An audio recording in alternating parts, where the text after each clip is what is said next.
myself and welcome back to my channel. Now today I'm going to be giving a review for the film Blade Runner 2049. Now this is a sequel to the original 1982 film, which was directed by Ridley Scott and based on a short story by Philip K. Dick called Do Androids Dream of Electric Sheep. Now the original film was set in the future. Now Harrison Ford starred in the original as LAPD officer Rick Deckard. Now he does return in this film too as well.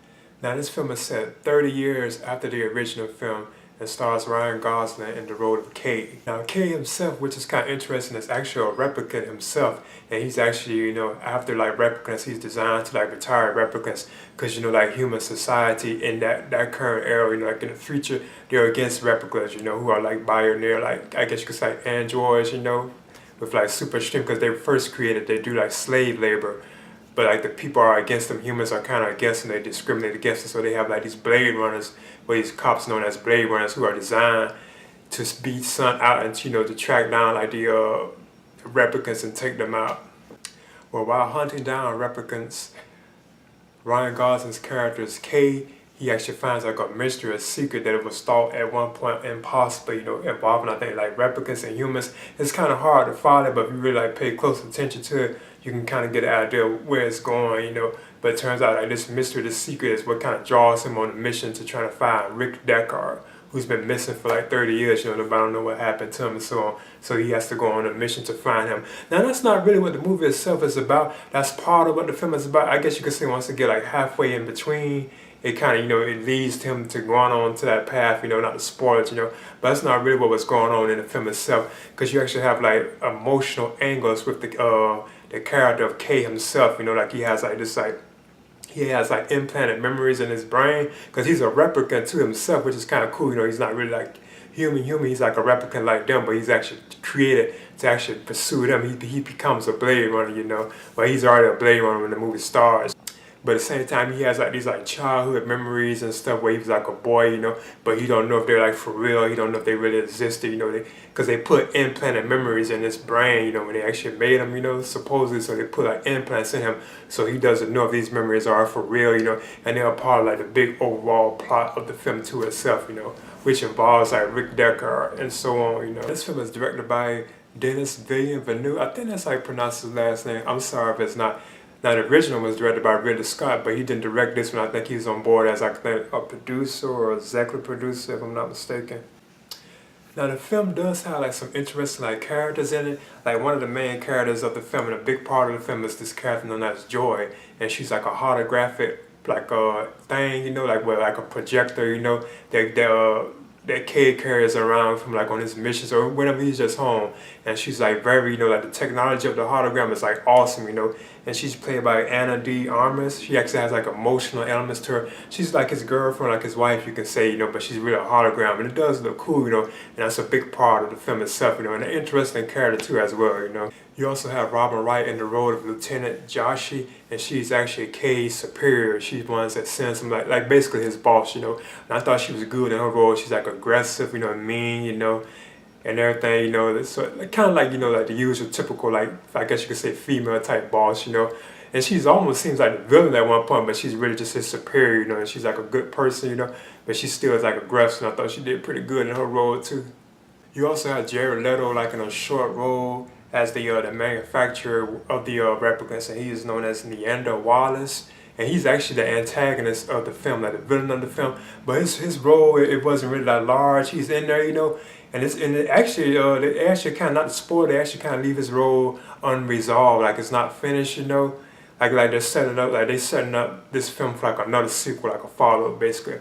But he's actually in the film as like the manufacturer of the replicas, So he's actually the villain of the film, but he doesn't really do too much in it, but he's there, And he also has Sylvia Hoeks as his like assistant love, and she's like a replica, and he actually sends her like, out to do stuff that he's not able to do, She goes out and like commit like murders and crimes, trying to pursue like and get information that they need, Not to spoil, if I touch on too much, it'll spoil what they were trying to do in the film itself, You also have Edward James Olmos and Sean Young. They return to reprise their roles from the original film. And you also have Dave Bautista in a role too, like he's like in the opening sequence where Ryan Gosling's character K actually has to have a confrontation with him, because Dave Bautista's character is known as Sapper Morton. He's actually like a replica himself. So Kay locates his like hideout, you know, like at a farm or something like that. He's been in hiding. And then Kay actually, you know, they actually have like a fight confrontation. It's a cool opening sequence, like the action, like the fight sequence. You can tell that both of these guys are like super strength, you know, because they're punching through walls and busting through walls. It's an excellent action scene. And now this is actually spoiler alert territory. It's not that big of a deal. But like the role of Rick Deckard, Harrison Ford, he does return to play that role, but he doesn't really show up until like, I guess you could say about almost like 2 hours into the movie itself, you know. I kind of knew it would be like that too, you know. I knew this wasn't really his film, it's actually Ryan Gosling's film, you know. But he does like show up, you know, like 2 hours into the film. And this film is almost about 3 hours. Now it doesn't seem like it's that long, you know, because it does have like a nice like fast pace to it. And at times it kind of drags, but I believe it's kind of once it gets to like the second half of the film, actually like the third act, like almost kind of getting towards the end, that's when the film starts kind of like dragging, you know, and it really isn't that entertaining at that point, you know. And I kind of like how Harrison Ford plays the role, you know, like he's burned out and so on, like he's like old and like retired, like, you know, and everything. He's been in isolation and so on, you know. So I thought that was kind of cool. And plus the area where he's at, like where he's at, I think the area that he was in, I think it was kind of like affected or something like that, the air or whatever, you know, when he's like hiding, you know, and I thought that scene was kind of cool. They had like a nice like isolated like feel to it. Even the look of like the statues and stuff they had around it were like awesome, you know, which I'm gonna touch on all that. Like the cinematography in it was like awesome during that scene. But I must admit, I really did enjoy this film a lot, you know. It's not like a perfect film, but it really is good, you know. And I wasn't really a fan of the original like Blade Runner film. I wasn't really too like a big fan of that. I've seen it like a couple of times, but I remember watching it, I didn't really enjoy it too much. But I know if I watch it again, I believe I would like it a lot, you know. But this film itself, like what really makes it stand out and makes it a really good film, overall has to be like the visuals of the film. Being it's like set in the future, you have like flying cars and stuff, like the car that Kay drives around it, you know, Ryan Gosling, his character drives around, it's like awesome, you know, whenever you see like other cars, because the cars are faint. You don't really get to see too many cars, it's like it's really his car, I guess because he's a Blade Runner, and plus you also have like the police cars, like the only cars you get to see that are flying, you know, but the actual like city of like Los Angeles, you know, and everything is like awesome, like the visuals, like holograms and stuff they have, like the lights and stuff, it looks really cool and awesome. It really is a visually stunning film, and this is actually, I think, one of the most visually stunning films I've seen in a while, and especially as far as like science fiction or like futuristic films go, this is easily one of like the best ones I've seen in a while, you know. The cinematography on it is like excellent and superb, you know. And plus I also saw this in IMAX, which made the experience of seeing this even better, you know. And like I said, I thought the performances in the film were pretty good and everything. Everybody played their role, was pretty good, you know. Like the music in the film was like excellent too. I liked the soundtrack. It had like this hard, like dark sounding tone too, which I think was like made by Hans Zimmer and Benjamin Wallfisch. I think that's how you pronounce it. Plus they have like original themes from the original film too as well. Like some of like the original music from the original film is actually in this film too as well.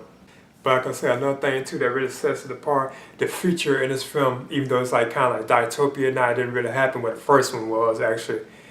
Being that this one is set in 2049, it still does seem believable because we really do have that kind of like technology. You know, we even have like holograms to a certain extent, and we're just in 2017. So, you know, once we get there, we probably will have that kind of technology. And even the cars themselves, you know, you actually go look at those like they're like, you know, like helicopters or something, you know. So we really do kind of have that technology, you know, that does seem like believable, you know, that we really definitely have that kind of stuff in the future, you know, the holograms.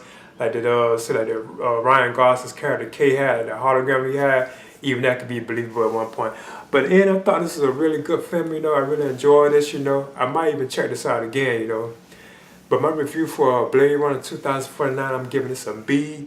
And I would highly recommend it, I guess, for like fans of the original film, or just fans of like science fiction, like futuristic type films, which is my favorite genre, you know, science fiction.